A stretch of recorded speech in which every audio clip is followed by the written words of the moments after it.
بسم الله الرحمن الرحيم سبحان الذي أسرى بعبده ليلا من المسجد الحرام إلى المسجد الأقصى الذي باركنا حوله لنريه من آياتنا إنه هو السميع البصير صدق الله مولانا العظيم اللهم صل على محمد وعلى آل محمد كما صليت على إبراهيم وعلى آل إبراهيم إنك حميد مجيد اللهم بارك على محمد وعلى آل محمد كما باركت على إبراهيم وعلى آل إبراهيم إنك حميد مجيد بلغ العلا بكماله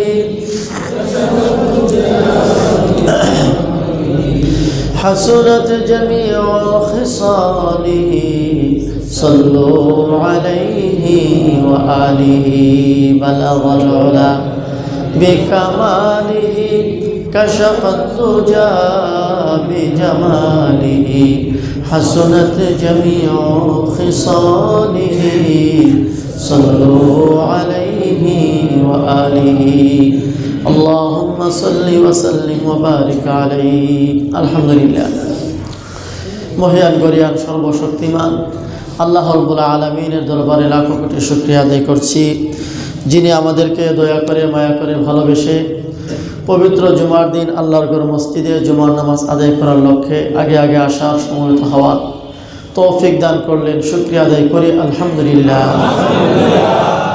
বর্তমানে যে মাস আরবি মাস চলছে, মাসের নাম হচ্ছে রজব।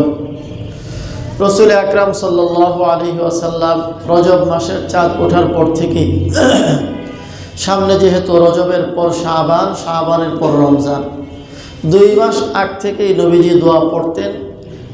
আর এই দোয়ার মাধ্যমে তিনি আল্লাহ তাআলার কাছে আবেদন করতেন আল্লাহ যেন হায়াতকে দীর্ঘ করে রমজান পর্যন্ত পৌঁছে দেন। এই জন্য এই দোয়াটা সবসময় পড়তে থাকা। আল্লাহুম্মা বারিক লানা ফি রজব ওয়া শাবান ওয়া বাল্লিগনা রমাদান আল্লাহুম্মা বারিক লানা ফি রজব ওয়া শাবান ওয়া বাল্লিগনা রমাদান আল্লাহুম্মা বারিক লানা ফি রজব ওয়া শাবান ওয়াবাল্লিগনা রমাদান। আয় আল্লাহ, রজব ও শাবান এই 2 মাসে বরকত দান করুন এবং আমাদেরকে মাহে রমজান পর্যন্ত হায়াতকে দীর্ঘ করে রমজান পর্যন্ত পৌঁছে দিন। সকলেই বলি আমিন। রজব মাসে রাসূল আকরাম সাল্লাল্লাহু আলাইহি ওয়াসাল্লাম এর ঐতিহাসিক একটি সফর, মেরাজের সফরের ঘটনা সংঘটিত হয়েছিল। অধিকাংশ ঐতিহাসিকের মত হচ্ছে এটি। এই জন্য রজব মাসের শেষ দিকে কয়েক জুমায় নবীজির মেরাজের ঘটনা আলোচনা করা হয়। আর এই বিষয়টিকে সামনে রেখেই আমি আপনাদের খিদমতে সূরা বানী ইসরাঈলের প্রথম আয়াত তেলাওয়াত করেছি। সূরা বানী ইসরাঈলের আরেকটি নাম হচ্ছে সূরা ইসরা। ইসরা শব্দের অর্থ হচ্ছে নৈশ ভ্রমণ, রাতের বেলায় ভ্রমণ করাকে বলা হয় ইসরা। নবীজির মেরাজের ঘটনা এটা 2 ভাগে বিভক্ত। এক অংশের নাম হচ্ছে মেরাজ, আরেক অংশের নাম হচ্ছে ইসরা। ইসরা কোনটি, মেরাজ কোনটি? ইসরা হচ্ছে রাসূল আকরাম সাল্লাল্লাহু আলাইহি ওয়াসাল্লামের মেরাজের প্রথম অংশ, অর্থাৎ নবীজির মেরাজের ঘটনাটা যে সফর নবীজি করেছেন এটা 2 অংশে বিভক্ত। প্রথম অংশ হচ্ছে বাইতুল্লাহ অর্থাৎ কাবাগর থেকে বাইতুল মুকাদ্দাস, ফিলিস্তিনে অবস্থিত বাইতুল মুকাদ্দাস। তো মক্কা নগরী বাইতুল্লাহ থেকে কাবাগর থেকে ফিলিস্তিনের বাইতুল মুকাদ্দাস পর্যন্ত যে একটা ভ্রমণ, যে সফর, এই সফরকে বলা হয় ইসরা। এরপরে বাইতুল মুকাদ্দাস থেকে প্রথম আসমান, দ্বিতীয় আসমান, তৃতীয় আসমান, এভাবে সপ্তম আসমান, আল্লাহ তাআলার আরশ, কুরসি, লৌহ কলম সমস্ত জান্নাত জাহান্নাম ভ্রমণ করে দেখে যে সফর করেছেন, এর নাম হচ্ছে মেরাজ। তাহলে মেরাজের ঘটনার কয়টা অংশ? দুটি অংশ। একটি অংশ হচ্ছে মক্কা থেকে বাইতুল মুকাদ্দাস পর্যন্ত, এর নাম কোরআনের ভাষায় হলো ইসরা। আর বাইতুল মুকাদ্দাস থেকে 7 আসমান ভ্রমণ করা, এর নাম হচ্ছে মেরাজ। ইসরা মানে হচ্ছে 900 ভ্রমণ। রাসূল আকরাম সাল্লাল্লাহু আলাইহি ওয়াসাল্লাম বাইতুল মুকাদ্দাস থেকে, বাইতুল্লাহ থেকে, কাবাঘর থেকে বাইতুল মুকাদ্দাস পর্যন্ত যে ভ্রমণটা করেছিলেন, এর বাহন ছিল বুরাক। আমাদের সকলের জানা আছে বুরাক। বাইতুল মুকাদ্দাস থেকে 7 আসমান যে ভ্রমণ করেছিলেন, সেই ভ্রমণের বাহনের নাম ছিল মেরাজ। মেরাজ শব্দের বাংলা অর্থ হচ্ছে সিঁড়ি। নিচতলা থেকে দোতলা, দোতলা থেকে 3 তলা, এইভাবে এক এক তলা অতিক্রম করার জন্য বিল্ডিংয়ের মধ্যে যে সিঁড়ি বানানো হয়, এই সিঁড়িকে আরবিতে বলা হয় মেরাজ। যেহেতু নবীজি সাল্লাল্লাহু আলাইহি সাল্লাম এই বাহনকে মাধ্যম বানিয়ে নিচ থেকে উপরের দিকে গিয়েছিলেন, এই জন্য এই বাহনের নামই ছিল মেরাজ। যেহেতু এই মেরাজ নামক বাহনকে এই সফরের মাধ্যম বানানো হয়েছে, পরবর্তীতে পুরা সফরের নাম হয়ে গেছে মেরাজের সফর।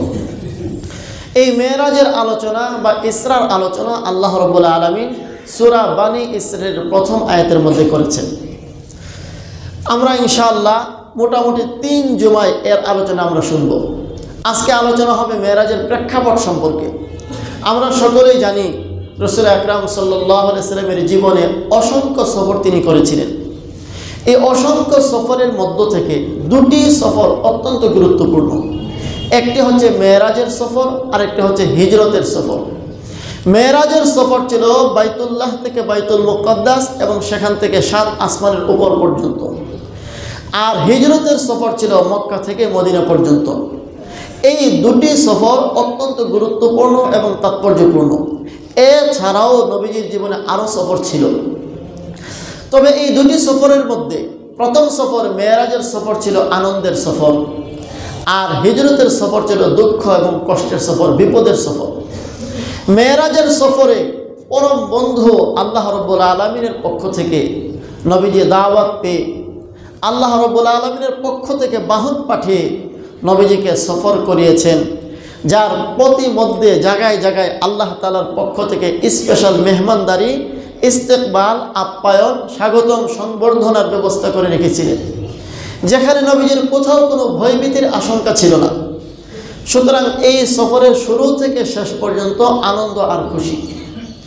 এই সফরের সফর সঙ্গী ছিলেন নূরের তৈরি রহমতের ফেরেশতা হযরত জিবরীল। আর মেরাজের সফর, হিজরতের সফর ছিল দুঃখের সফর, বিপদের সফর, কঠিন মুহূর্তের সফর।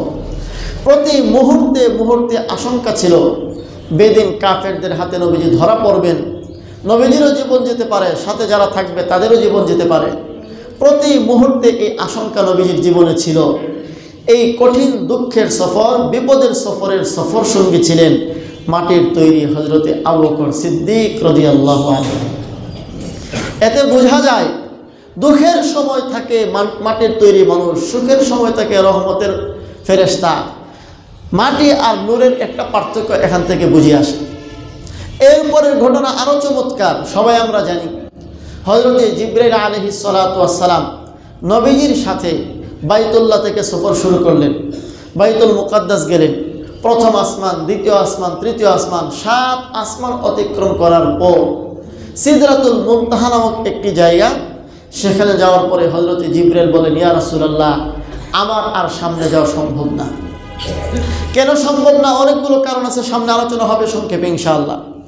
এর একটি কারণ হচ্ছে, আমি যদি সামনে অগ্রসর হই, আমার পর পাখা জলে ভস্ম হয়ে যাবে, আমার ক্ষতি হবে, আমার পর পাখা যেন না জ্বলে, তাই আমি আর সামনে যেতে পারছি না, এখানে থেমে গেলাম।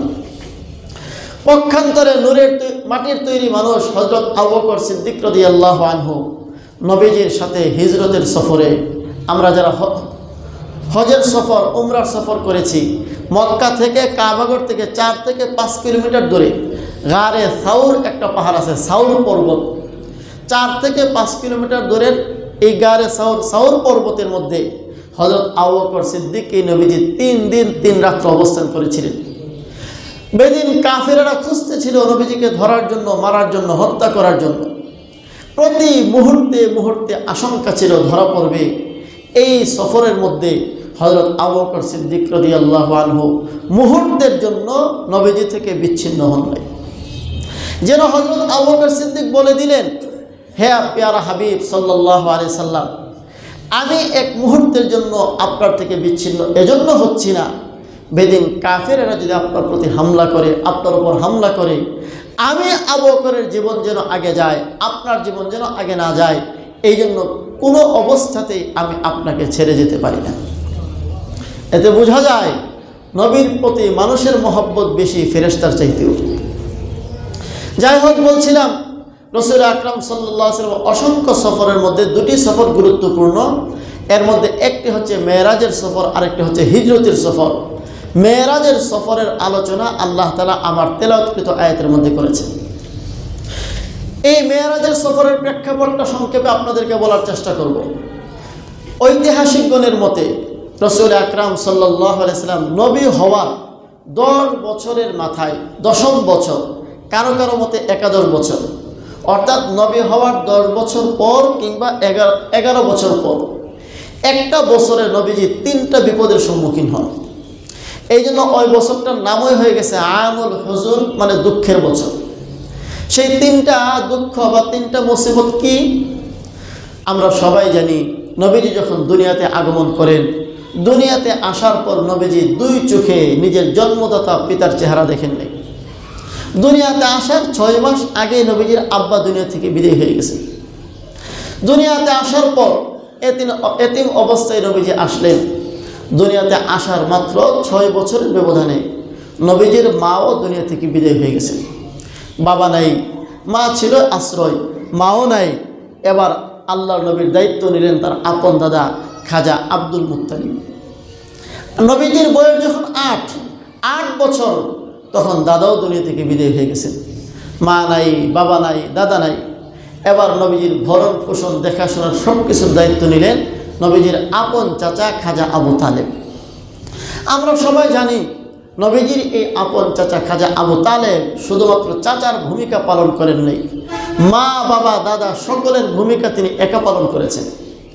অর্থাৎ প্রতি মুহূর্তে নবীজিকে সান্ত্বনা দেওয়া, আশ্রয় দেওয়া, এমনকি যত ধরনের সুযোগ সুবিধা দেওয়ার প্রয়োজন সব সুযোগ সুবিধা চাচা হিসাবে বাবার স্থানে তিনি সব দিয়েছেন। এমনকি যখন মক্কার কাফেরেরা নবীজির বিরুদ্ধে সব অবস্থান নিল, নবীজি সাল্লাল্লাহু আলাইহি ওয়াসাল্লামের বিরুদ্ধে গোটা মক্কার কাফেরেরা অবস্থান নিয়ে, কিন্তু নবীজির আপন চাচা আবু তালেব মক্কার বড় নেতা, নেতার ভাতিজা হওয়ার কারণে শুধু নেতার সম্মানে অনেক কিছুই তারা করতে মনে চাইলেও করে না। যখন কাফেরেরা অতিষ্ঠতা অনুভব করলো, এক পর্যায়ে নবীজির চাচা আবু তালেবের কাছে আসলো, এসে বলল, আবু তালেব, তুমি আমাদের শ্রদ্ধাভাজন ব্যক্তি, সম্মানিত ব্যক্তি, শুধু তোমার প্রতি শ্রদ্ধায় আমরা তোমার ভাতিজার বিরুদ্ধে এত বেশি অ্যাকশন এখনো নেই। তবে আমাদের ধৈর্যের বাঁধ যেন ভেঙে না যায়। তোমার কাছে কয়েকটা প্রস্তাব নিয়ে আসলাম, তুমি তোমার ভাতিজাকে বুঝাও, সে কি চায় তাকে জিজ্ঞাসা করো।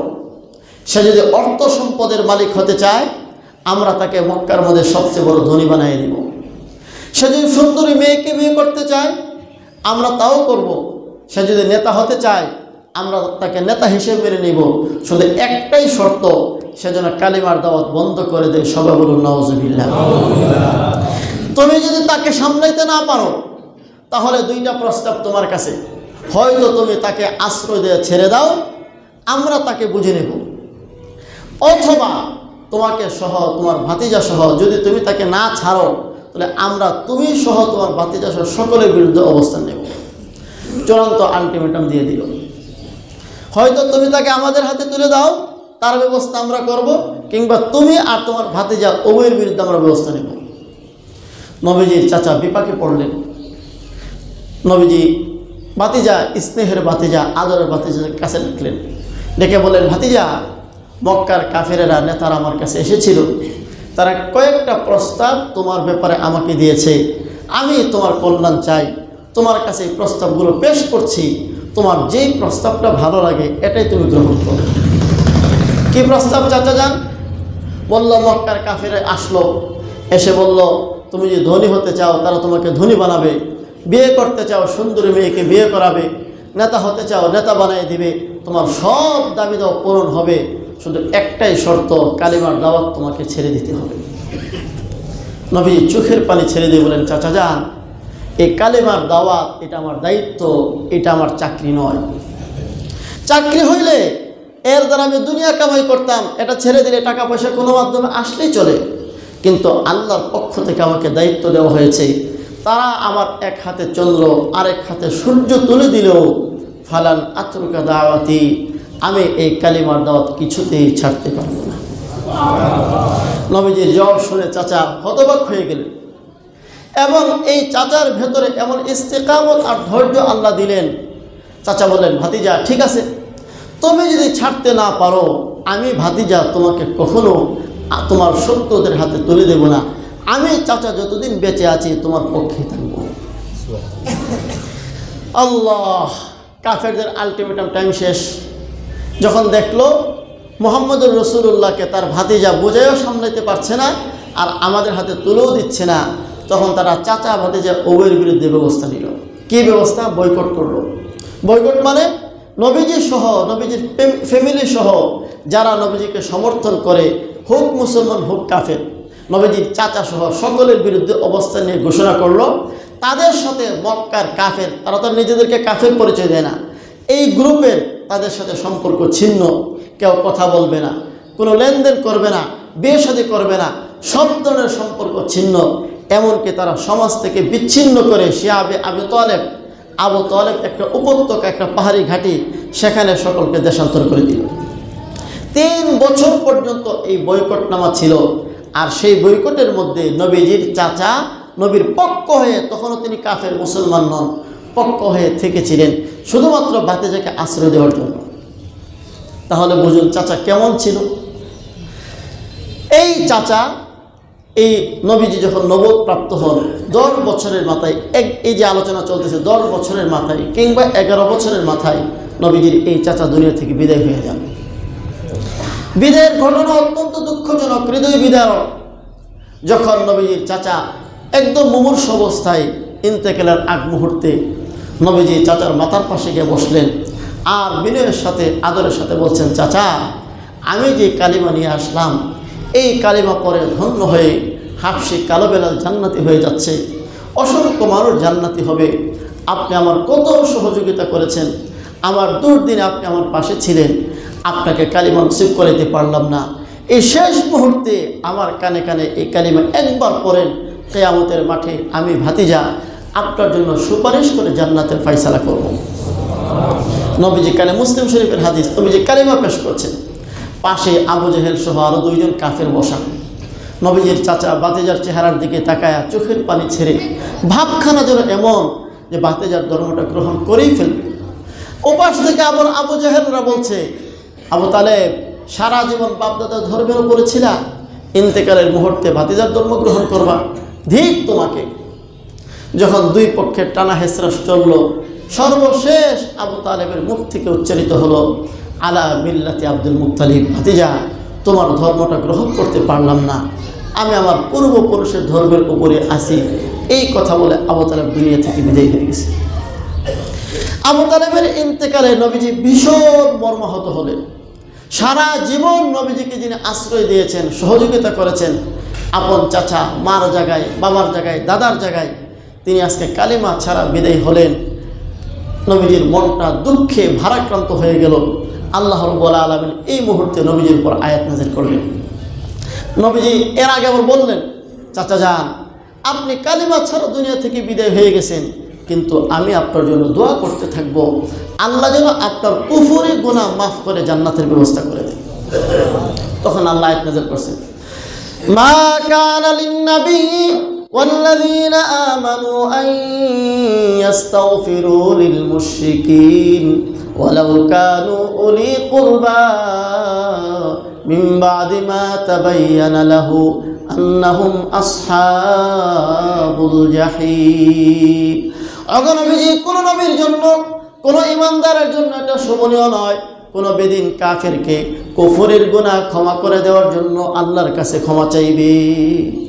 কাফেরের কুফরের গুনাহ ক্ষমা করার জন্য মাফ চাওয়া এই অনুমতি কোনো নবীকেও দেওয়া হয় নাই, কোনো মুমিনকেও দেওয়া হয়নি। দুনিয়াতে থাকাকালীন সময়ে কাফেরের হেদায়েতের জন্য দোয়া করা যায়। কাফের অবস্থায় মৃত্যুবরণ করলে আল্লাহ যেন তাকে মাফ করে দিয়ে জান্নাত দেন, এই দোয়া করার অনুমতি নেই। যেমন ফেরাউন কাফের অবস্থায় মারা গিয়েছে, আবু জাহেল কাফের অবস্থায় মারা গিয়েছে। কেউ যদি এইভাবে দোয়া করে, আল্লাহ ফেরাউনকে তুমি মাফ করে জান্নাত দেও, আল্লাহ আবু জাহেলকে মাফ করে জান্নাত দাও, এই জাতীয় দোয়া করা জায়েজ নাই। মুমিন অবস্থায় মারা গেলে তার জন্য দোয়া করা যায়, আল্লাহ মানুষ ভুলভ্রান্তি থাকতে পারে, তাকে মাফ করে জান্নাতের ব্যবস্থা করো। এই আয়াত নাজিল করার মাধ্যমে আল্লাহ নবীকে দোয়া করা পর্যন্ত নিষেধ করে দিলেন। এখন কি করবেন? নবীজির মন খারাপ। এবার আল্লাহ তাআলা আরেকখানা আয়াত নাজিল করছে, ইন্নাকা লা তাহদি মান আহবাবতা ওয়ালাকিন্নাল্লাহা ইয়াহদি মান ইয়াশা ওয়া হুয়া আ'লামু বিল মুহতাদিন। নবীজি হেদায়েত করা, হেদায়েতের জিম্মাদার আমি আল্লাহ, আপনাকে বানাই নাই। হেদায়েত করার জিম্মাদার স্বয়ং আমি আল্লাহ। আপনি যাকে চাইবেন তাকে হেদায়েত দিতে পারবেন না, হেদায়েত দেওয়ার জিম্মাদার কে? আমি আল্লাহ। এ কারণেই হযরত বেলাল হাবশী গোলাম, কালো কুৎসিত, সমাজে তার কোনো পজিশন নাই, কেউ তাকে চিনে না, কেউ তাকে দাম দেয় না। আল্লাহ তাআলা হাবশা থেকে ধরে এনে মুহাম্মদুর রাসূলুল্লাহর কাছে কালিমা পড়িয়ে কিয়ামত পর্যন্ত সমস্ত মানুষের কাছে সম্মানিত বানিয়ে দিলেন। পক্ষান্তরে নবীর ঘরের, নবীর বংশের আবু জেহেল, আবু লাহাব, উতবা, শাইবা, আবু তালেব, অসংখ্য জ্ঞানী গুণী মানুষ, সম্মানিত মানুষদেরকে নবীর কালিমা নসিব না করিয়ে চিরস্থায়ী জাহান্নামের কীট বানিয়ে দিলেন। তাহলে হেদায়েতের জিম্মাদার কে? আল্লাহ। যদি নবীজির হাতে হেদায়েতের দায়িত্ব দিয়ে দেওয়া হতো, হযরত বেলাল আল্লাহর শুকরিয়া আদায় করে বলতেন, আল্লাহ হেদায়েতের জিম্মাদার তুমি হওয়ার কারণে আমি কালো বেলাল হেদায়েত লাভে ধন্য হতে পেরেছি। হেদায়েতের জিম্মাদার যদি নবীকে বানানো হইতো, তাহলে নবীজি প্রথমে হেদায়েত দিতেন কাকে? নিজের ঘরকে, নিজের ফ্যামিলিকে, নিজের পরিবারকে, নিজের বংশের লোকদেরকে, কুরাইশদেরকে, মক্কার লোকদেরকে। এরপরে সুযোগ পাইলে হয়তো আমাদেরকে হেদায়েত দেওয়ার চেষ্টা করতেন। আমরা তো নবীর গোনার ভিতরেই পড়তাম না। কথা বলেন ঠিক না ঠিক? আল্লাহ নবীজির চাচা দুনিয়া থেকে বিদায় হয়ে গেলেন। বিদায় হওয়াতে নবীজি অত্যন্ত মর্মাহত হলেন। শুধু দিলের মর্মাহত এতটুকু না, নবীজি যে বাহ্যিক একটা আশ্রয় ছিল, মা নাই, বাবা নাই, দাদা নাই, বংশের কেউ নবীজির পক্ষে নাই, সর্বশেষ নবীজির চাচা নবীজির পক্ষে ছিল। বেদিন কাফেররা চাচার কারণে অনেক জুলুম অত্যাচার থেকে বিরত থাকতো। সর্বশেষ এই আশ্রয়টাই আজকে দুনিয়া থেকে বিদায় হয়ে গেল। একটা দুঃখ, এর ঠিক 3 দিন পর নবীজির জীবন সঙ্গিনী, একমাত্র জীবন সঙ্গিনী হযরত খাদিজাতুল কুবরা রাদিয়াল্লাহু আনহা, তিনিও দুনিয়া থেকে বিদায় হয়ে গেছেন। কয় দিনের ব্যবধানে? 3 দিনের ব্যবধানে। সেই খাদিজাতুল কুবরা রাদিয়াল্লাহু আনহা কে? দুনিয়ার একমাত্র নারী হযরত খাদিজা, যাকে আল্লাহ জিবরাইলের মাধ্যমে সরাসরি আল্লাহ তাআলা সালাম পাঠিয়েছেন। হযরত খাদিজাতুল কুবরা রাদিয়াল্লাহু আনহার সাথে নবীজির বিয়ে হয়েছিল। নবীর বয়স তখন 25 আর হযরত খাদিজার বয়স তখন 40। বিয়ের আগের ঘটনা চমৎকার, সংক্ষিপ্ত ঘটনা। হযরত খাদিজা রাদিয়াল্লাহু আনহা নবীজির সাথে বিবাহ বন্ধনে আবদ্ধ হওয়ার আগে 2 থেকে 3 জন স্বামী পরিবর্তন হয়ে গেছে বিভিন্ন কারণে, এবং তার সন্তানাদিও আছে। বয়স 40 হয়ে গেছে, প্রায় বৃদ্ধের কাছাকাছি। এ অবস্থায় তিনি সিদ্ধান্ত নিলেন আর কোনো স্বামীকে গ্রহণ করবেন না। তার ছিল এক্সপোর্ট ইম্পোর্টের ব্যবসা, সিরিয়া থেকে মাল এনে মক্কায় বিক্রি করা, মক্কা থেকে মাল নিয়ে সিরিয়ায় যাওয়া। নারী হিসাবে ইনি নিজে সফর করতেন না, লোক দিয়ে ব্যবসা করাতেন। কোটিপতি ছিলেন, শিল্পপতি ছিলেন, ওই জমানার মধ্যে একজন ধনী সম্পদশালী নারী ছিলেন। হযরত খাদিজার কানে আসলো মক্কায় একজন যুবকের কথা। যুবকটা অত্যন্ত বিশ্বস্ত, অত্যন্ত ভালো, নম্র, ভদ্র, তাকে ব্যবসার দায়িত্ব দিলে ব্যবসায় লস হবে না, লাভ হবে। এই সংবাদ পেয়ে খাদিজা নবীজিকে তলব করলেন যে আমার অর্থ সম্পদ, আমি ব্যবসা করি, আমার ব্যবসার তোমাকে পার্টনার বানিয়ে আমি ব্যবসা করতে চাই, যা লাভ হবে অর্ধেক তোমার, অর্ধেক আমার।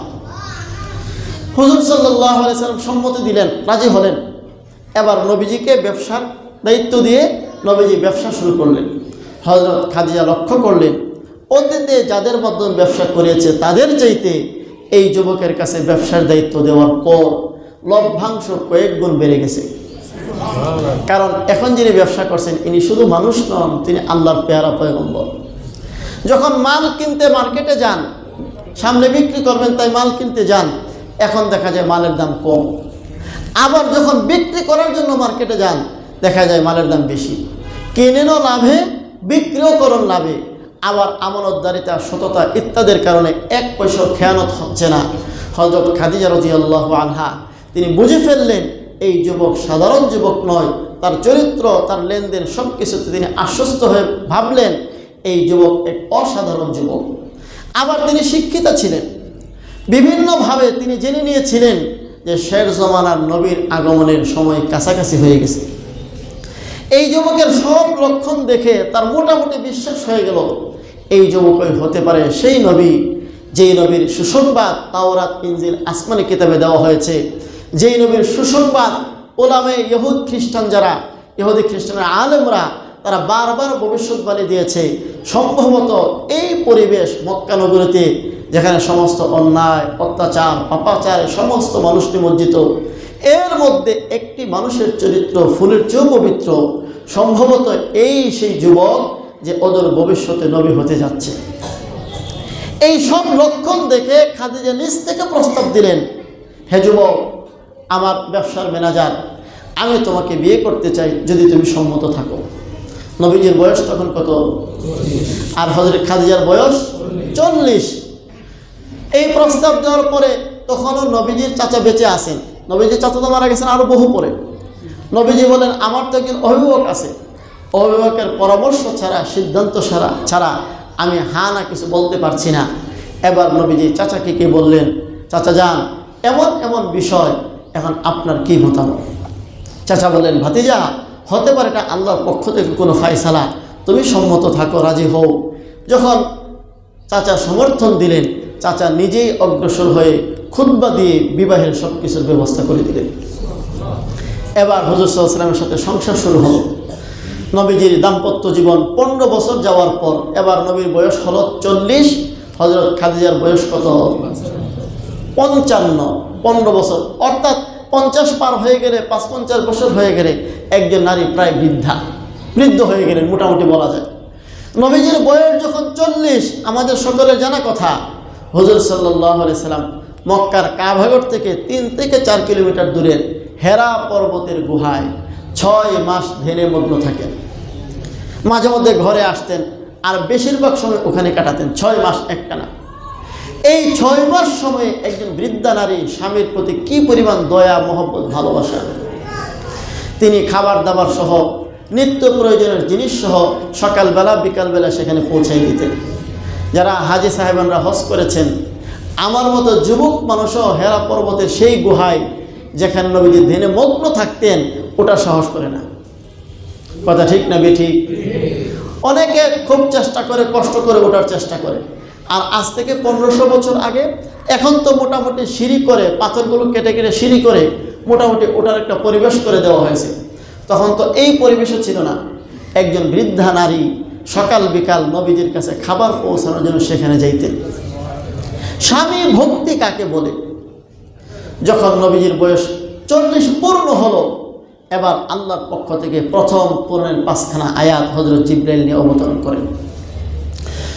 ইকরা বিসমি রাব্বিকাল্লাযী খালাক, খালাকাল ইনসানা মিন আলাক, ইকরা ওয়া রাব্বুকাল আকরাম, আল্লাযী আল্লামা বিল কলম, আল্লামাল ইনসানা মা লাম ইয়ালাম।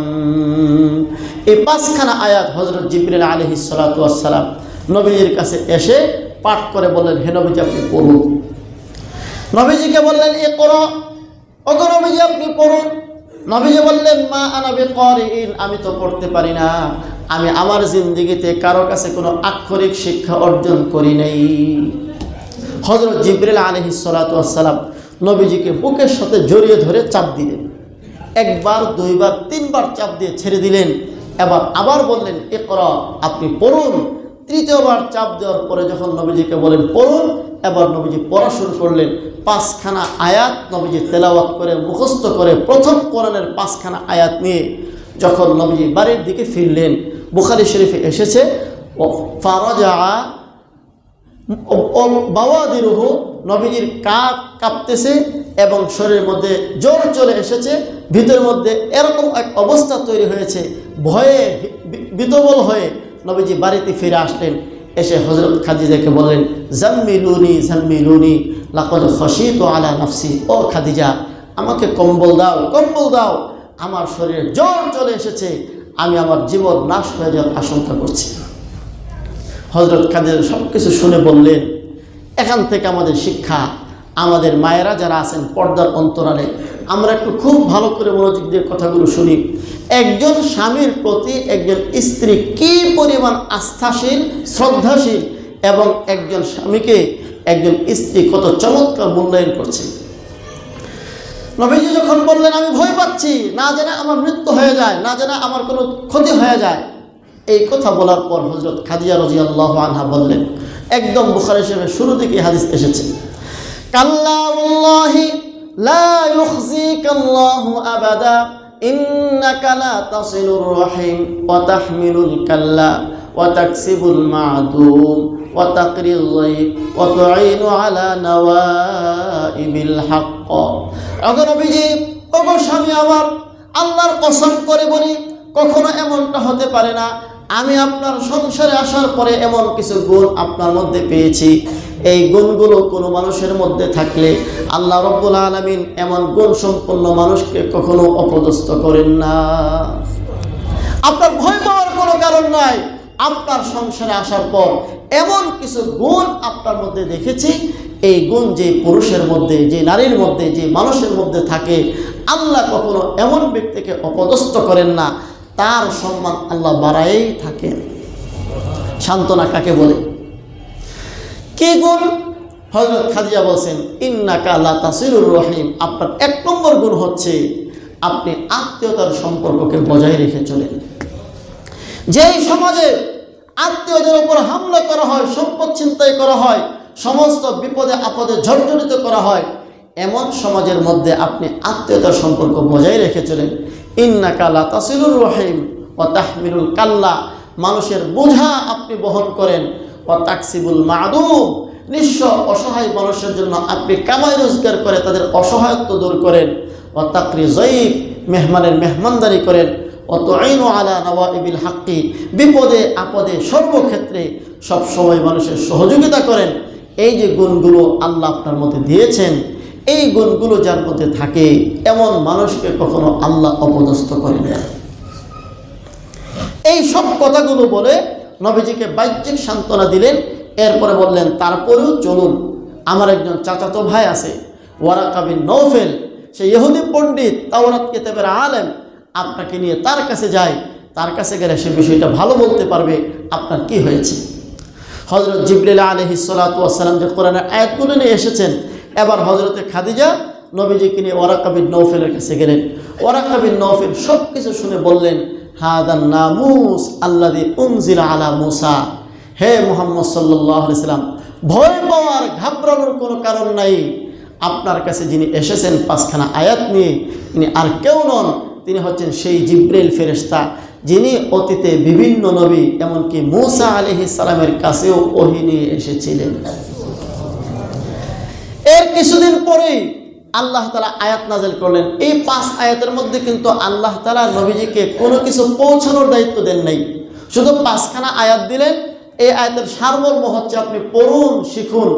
এর কিছুদিন পর, 2 থেকে 2.5 বছর পর, হযরতে রাসূল আকরাম সাল্লাল্লাহু আলাইহি সাল্লামকে আল্লাহ তাআলা আরেক সূরার কিছু অংশ নাযিল করে নবীজিকে জানাই দিলেন, ইয়া আইয়ুহাল মুদ্দাসসির কুম ফাআনযির ওয়া রাব্বাকা ফাকাব্বির, হে নবীজি আপনি এবার উঠুন, আপনাকে যেই দায়িত্ব দেওয়া হয়েছে মক্কার কাফের মুশরিক বেদিন যারা আল্লাহর একত্ববাদ ছেড়ে মূর্তি পূজায় লিপ্ত আছে ওদেরকে সতর্ক করুন, এক আল্লাহর দিকে আহ্বান জানান। এবার নবীজি যখন এই দায়িত্ব পেলেন হযরত খাদিজার কাছে এসে বলেন, খাদিজা, আমি আল্লাহর পক্ষ থেকে দায়িত্ব পেয়েছি, আমি রসুল হয়েছি, আমি তোমাকে এক আল্লাহর দিকে আহ্বান জানাচ্ছি, তুমি আমার দাওয়াত কবুল করো। সর্বপ্রথম নবীজি তার জীবনের এই প্রথম ব্যক্তিকে দাওয়াত দিচ্ছে নিজের ঘরের মধ্যে। দুনিয়াতে সব মানুষের সামনে ওয়াজ করা যায়, বর সামনে ওয়াজ করা কিন্তু বহুত কঠিন। আমরা নিজে তো এমনি খুব ভালো মানুষ, বর কাছে গেলে জিজ্ঞাসা করলে বোঝা যাবে আমি কতটুকু ভালো মানুষ। কথা বলুন ঠিক না ঠিক? নবীজি এই কালিমা যখন খাদিজার কাছে পেশ করলেন, পেশ করার সাথে সাথে হযরত খাদিজা বললেন, ইয়া রাসূলুল্লাহ, আমি তো আজকের এই দিনের অপেক্ষায় বৃদ্ধ বয়সে আপনার কাছে বিবাহের প্রস্তাব দিয়েছিলাম। আশহাদু আল্লা ইলাহা ইল্লাল্লাহু ওয়া আশহাদু আন্না মুহাম্মাদান আবদুহু ওয়া রাসূলুহু। ইসলামের প্রথম মুসলমান হচ্ছেন একজন নারী এবং ইসলামের প্রথম সহযোগী হচ্ছেন একজন নারী। আল্লাহ রাব্বুল আলামিন হযরত খাদিজা রাদিয়াল্লাহু আনহার কৃতিত্ব তুলে ধরে কোরআনে আয়াত নাযিল করেছেন, ওয়াজাদাকা আইলান ফাআগনা ফাআম্মাল ইয়াতীমা ফালা তাকহার ওয়া আম্মাস সাইলা ফালা তানহার ওয়া আম্মা বিনি'মাতি রাব্বিকা ফাহাদ্দিথ ওয়া ওয়াজাদাকা আইলান ফাআগনা। হে নবী, আপনি ছিলেন অসহায়, নিঃস্ব, দরিদ্র, অর্থ সম্বল কিছুই আপনার ছিল না। আমি আল্লাহ খাদিজার সাথে বিবাহ বন্ধনে আবদ্ধ করিয়ে খাদিজার সম্পদের দ্বারা আমি আল্লাহ আপনাকে সম্পদশালী ধনী বানিয়ে দিলাম। হযরত খাদিজা মুসলমান হলেন, মুসলমান হয়ে ঘোষণা করলেন, ওগো নবীজি, আজকে থেকে আপনি রসুল, আপনি শুধু আমার স্বামী নন, আমার যে লক্ষ কোটি টাকার সম্পদ, এই সমস্ত সম্পদ আজ থেকে শুধু আমার না আপনার। দিন কায়েমের জন্য এই সম্পদ আপনি যেভাবে চান সেভাবে খরচ করেন। এখন দুইজন হলো নবীজির, এক চাচা যিনি বাইরে থেকে নবীজিকে আশ্রয় দেন, বেদিন কাফেরের সমস্ত জুলুম অত্যাচারের বিপক্ষে তিনি ঢালের মতো কাজ করেন। দুই নম্বর, ঘরের ভেতরে থেকে যত রকমের সান্ত্বনা দেওয়ার নবীর স্ত্রী হযরত খাদিজা সান্ত্বনা দিয়ে থাকেন।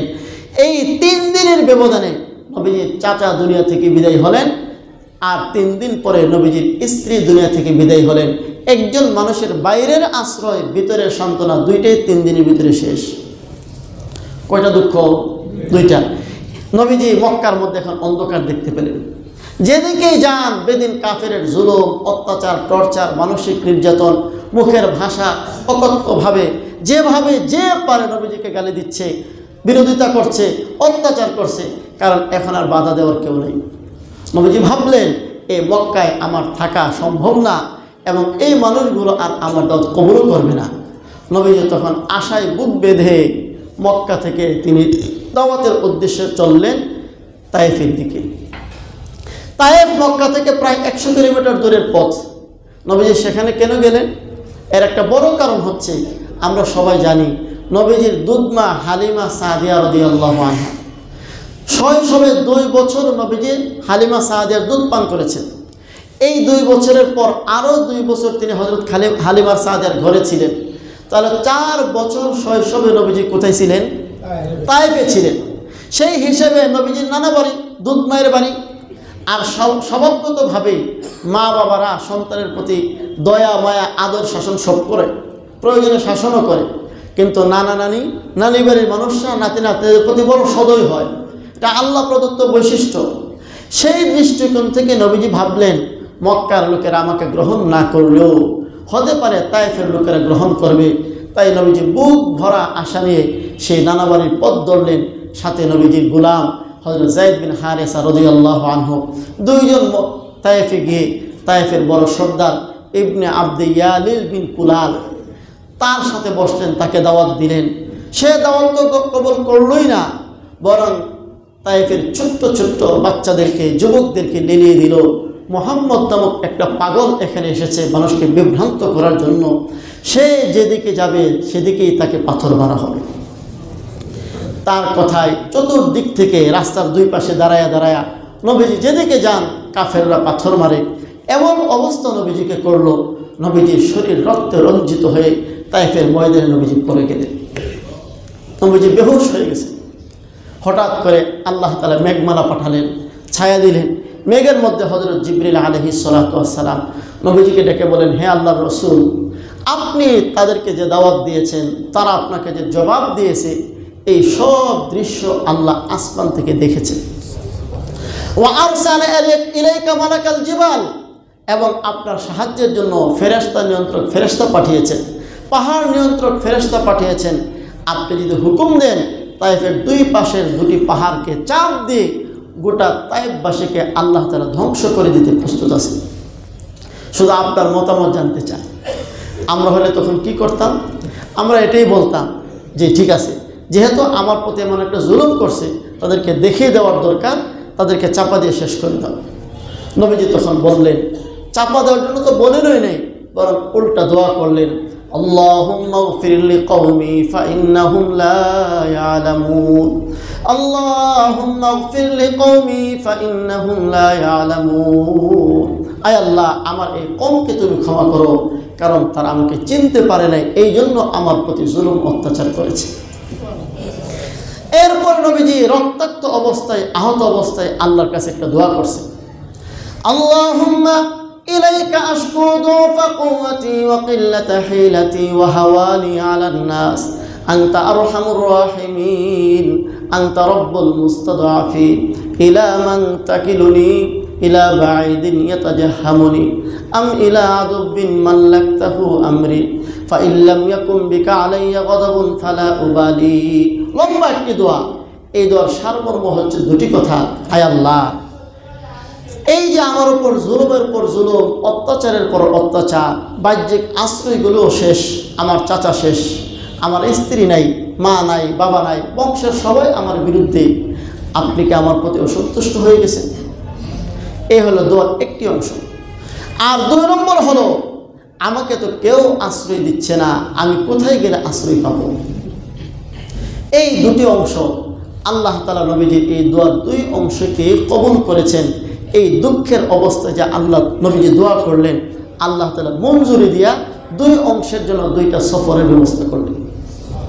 প্রথম অংশ কি ছিল? যে আপনি কি আমার প্রতি অসন্তুষ্ট হয়ে গেছেন? আল্লাহ তাআলা নবীজিকে বলেন, হে আমার পেয়ারা হাবিব, আপনাকে এই কষ্ট, আপনার মা নাই, বাবা নাই, চাচা নাই, স্ত্রী নাই, গোটা ফ্যামিলি, গোটা পরিবার আমি নিয়ে আসলাম, আর গোটা সমাজ আপনার শত্রু হয়ে গেল, এতে আপনি ভাবছেন আমি কি আপনার প্রতি অসন্তুষ্ট? কখনো নয়। দেখুন আমি আপনার প্রতি কী পরিমাণ সন্তুষ্ট। দিনের জন্য সকলকে কষ্ট করতে হয়, আপনার আগের নবীগণও কষ্ট করেছে, এই ধারাবাহিকতায় আপনাকে কষ্ট দেওয়া হচ্ছে। এর অর্থ এই নয় আমি আপনার প্রতি অসন্তুষ্ট। আমি যে আপনার প্রতি সন্তুষ্ট, আপনি আমার কাছে আসেন, 7 আসমানের উপরে আপনি মেহমান হন, আমি আল্লাহ আমার কুদরতে হাত দিয়ে আপনার চোখের পানিগুলো মুছে আমি যে আপনার প্রতি বড় খুশি, এটা প্রমাণ করতে চাই। এর নাম হচ্ছে মেরাজ। আর আপনি ভাবছেন আপনাকে আশ্রয় দেওয়ার কেউ নেই, কেউ আপনাকে ভালোবাসবে না দুনিয়াতে। আপনি এমনটা ভাববেন না। আপনি মক্কা থেকে হিজরত করে মদিনায় যান, দেখেন সেখানকার মানুষ আপনাকে কি ভালোবাসা বাসে। নবীজিকে আল্লাহ অনুমতি দিলেন, আপনার মক্কায় থাকার প্রয়োজন নাই। যেই মানুষগুলো আপনাকে দেখতে পারে না, যেই মানুষগুলো আপনাকে মারে, জুলুম করে, অত্যাচার করে, আপনি এখানে থাকার প্রয়োজন নেই। চলে যান মদিনাতে। মদিনার শিশু, বৃদ্ধ, আবাল, বনিতা, নারী, পুরুষ সকলেই নবীজিকে এত ভালোবেসেছে, যার দৃষ্টান্ত এখনো পর্যন্ত আছে। এত ভালোবেসেছে, নবীজি মক্কায় আসলেন এবং এখনও মদিনায় আসলেন হিজরত করে। মদিনায় বাকি সময়গুলো ছিলেন এবং এখনো পর্যন্ত মদিনাতেই নবীজি শুয়ে আছেন। তাহলে আমার বোঝানোর উদ্দেশ্য, মেরাজের ঘটনার মূল প্রেক্ষাপট হচ্ছে নবীর জীবনে নেমে আসা 3টি মুসিবত। একটি হচ্ছে চাচার বিদায়, আরেকটি হচ্ছে জীবন সঙ্গিনী হযরত খাদিজার বিদায়, আরেকটি হচ্ছে তায়েফের হৃদয় বিদারক ঘটনা।